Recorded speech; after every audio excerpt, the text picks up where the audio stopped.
Welcome to APG classes. आप सभी साथियों का एपीजी क्लासेस में स्वागत है।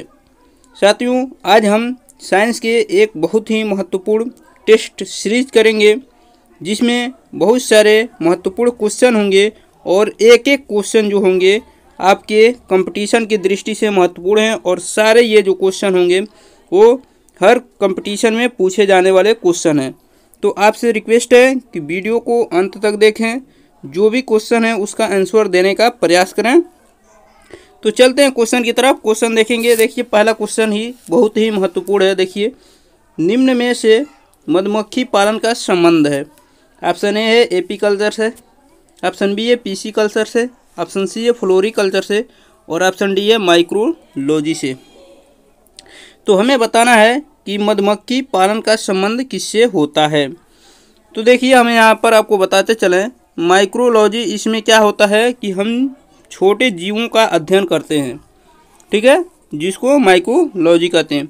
फ्लोरीकल्चर क्या होता है? फ्लोरीकल्चर में क्या होता है कि फूलों का अध्ययन जो किया जाता है, फूलों के उत्पादन का अध्ययन, तो उसे हम कहते हैं फ्लोरीकल्चर। पीसी कल्चर क्या होता है? पीसी कल्चर आपका जो होता है मत्स्य पालन से संबंधित होता है, जिसे हम पीसी कल्चर कहते हैं। तो हमारे बी, सी और डी ये तीनों ऑप्शन कट गए। ये जो है एपी कल्चर जिसे कहते हैं, एपी कल्चर आपका संबंधित है मधुमक्खी पालन से, ठीक है।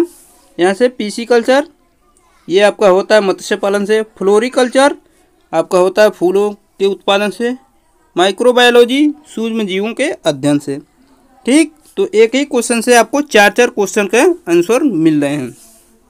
तो चलते हैं अगले क्वेश्चन की तरफ। अगला क्वेश्चन देखेंगे। ये भी क्वेश्चन आपका बहुत ही महत्वपूर्ण है। देखिए, क्वेश्चन क्या है कि फादर ऑफ बायोलॉजी के नाम से किसे जाना जाता है। ऑप्शन ए है लामार्क को, ऑप्शन बी है अरस्तु को और ऑप्शन सी है ट्रेविरेनस को और ऑप्शन डी है सभी। तो हमें बताना है कि फादर ऑफ बायोलॉजी के नाम से किसे जाना जाता है। देखिए, लामार्क जो हैं इन्होंने जीवों की उत्पत्ति, जिनका पुस्तक है द ओरिजिन ऑफ स्पीसीज, ठीक है ना, इनकी पुस्तक है द ओरिजिन ऑफ स्पीसीज, यानी जीवों की उत्पत्ति का सिद्धांत दिया था लामार्क, इसलिए ऑप्शन ए आपका गलत हो जाएगा, ठीक। तो जब ऑप्शन ए गलत हो जाएगा तो इससे आपका ऑप्शन डी भी गलत हो जाएगा। और इसका जो सिद्धांत दिया था, जो पूछा गया इसमें कि फादर ऑफ बायोलॉजी किसे कहते हैं, ठीक है, तो फादर ऑफ बायोलॉजी जो हैं वो अरस्तु हैं, ठीक है ना। ये वनस्पति विज्ञान के और जीव विज्ञान के दोनों के ये फादर हैं।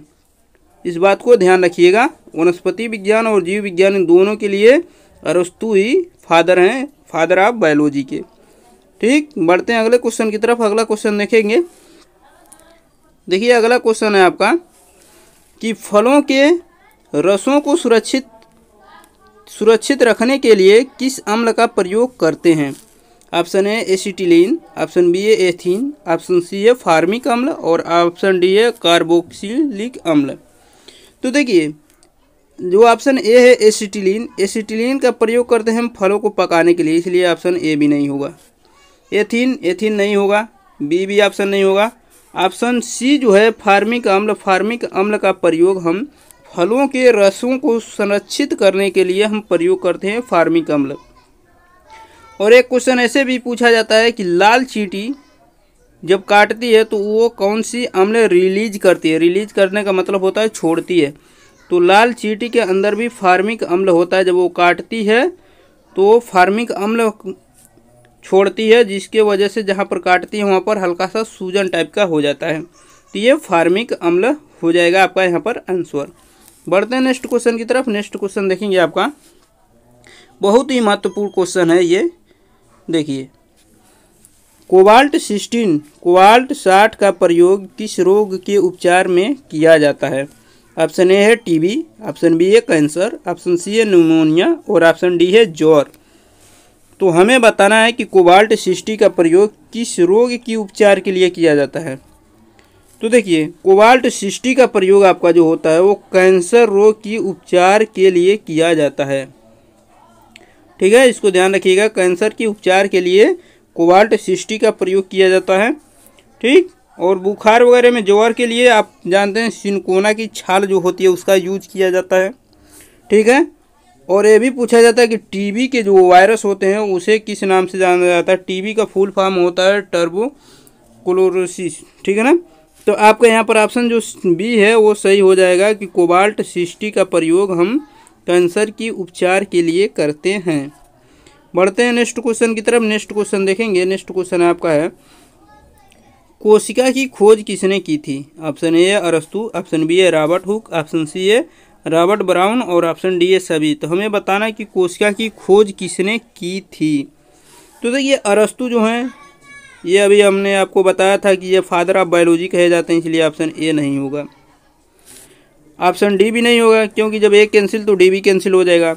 अब देखिए अब रॉबर्ट हुक और रॉबर्ट ब्राउन इन्हीं दोनों में से हमारा आंसर होगा। तो रॉबर्ट हुक जो है इन्होंने ही कोशिका की खोज की थी।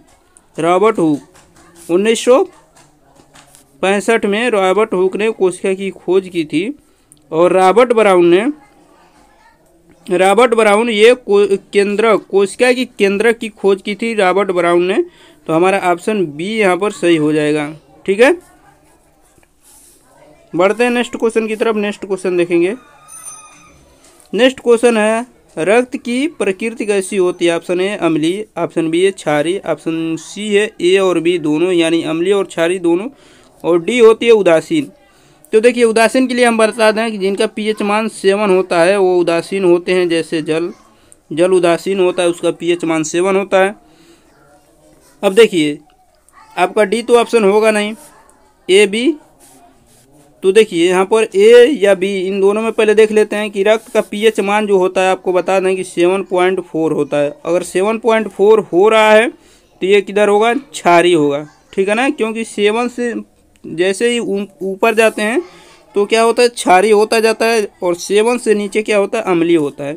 तो रक्त का पीएच मान 7.4 होता है, तो इसलिए रक्त जो होता है वो क्षारीय होता है। जो आपका ऑप्शन जो है बी वाला ऑप्शन जो होगा वो सही हो जाएगा। ठीक। बढ़ते हैं नेक्स्ट क्वेश्चन की तरफ। नेक्स्ट क्वेश्चन देखेंगे। नेक्स्ट क्वेश्चन आपका क्या है, देखिए क्वेश्चन है आपका कि निम्न में से एक कोशिकीय जीव है। ऑप्शन ए केचुआ, ऑप्शन बी है अमीबा, ऑप्शन सी है चींटी और ऑप्शन डी है सभी। तो हमें बताना है कि कौन सा एक कोशिकीय जीव है। तो देखिए केचुआ जो होता है इसे हम किसानों का मित्र भी कहते हैं। ठीक है ना। तो ऑप्शन बी जो आपका होगा अमीबा जो होगा ये एक कोशिकीय जीव होती है। ठीक है ना। अमीबा हुआ, पैरामीशियम हुआ, ये आपकी एक कोशिकीय जीव होती है, इसको ध्यान रखिएगा। ठीक। बढ़ते हैं नेक्स्ट क्वेश्चन की तरफ। नेक्स्ट क्वेश्चन देखेंगे। देखिए नेक्स्ट क्वेश्चन है आपका कि लार में कौन सा एंजाइम पाई जाती है। लार में कौन सा एंजाइम पाई जाती है हमें बताना है। ऑप्शन ए है एमाइलेज, ऑप्शन बी है टाइलिन, ऑप्शन सी है रेनिन और ऑप्शन डी है एमीन।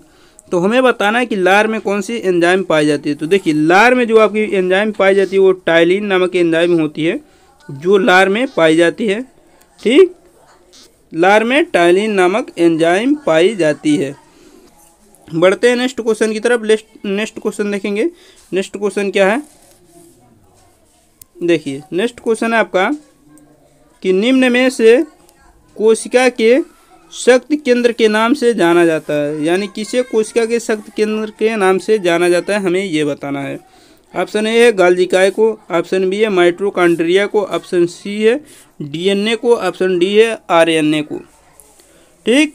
तो हमें बताना है कि कोशिका के केंद्र के रूप शक्ति के केंद्र के नाम से किसे जाना जाता है। तो देखिए माइटोकॉन्ड्रिया जो होता है इसे कोशिका के शक्ति केंद्र के नाम से जाना जाता है, इसे ऊर्जा घर भी कहते हैं। इस बात को ध्यान रखिएगा। ठीक है ना। बढ़ते हैं नेक्स्ट क्वेश्चन की तरफ। नेक्स्ट क्वेश्चन देखेंगे। नेक्स्ट क्वेश्चन क्या है आपका, देखिए नेक्स्ट क्वेश्चन है निम्न में से किसे आत्महत्या की थैली कहते हैं। ऑप्शन ए है जीव द्रव्य कला को, ऑप्शन बी है लाइसोसोम को, ऑप्शन सी है कोशिका भित्ति को और ऑप्शन डी है सभी। तो हमें बताना है कि निम्न में से किसे आत्महत्या की थैली कहते हैं। तो देखिए लाइसोसोम जो होता है इसे हम आत्महत्या की थैली कहते हैं।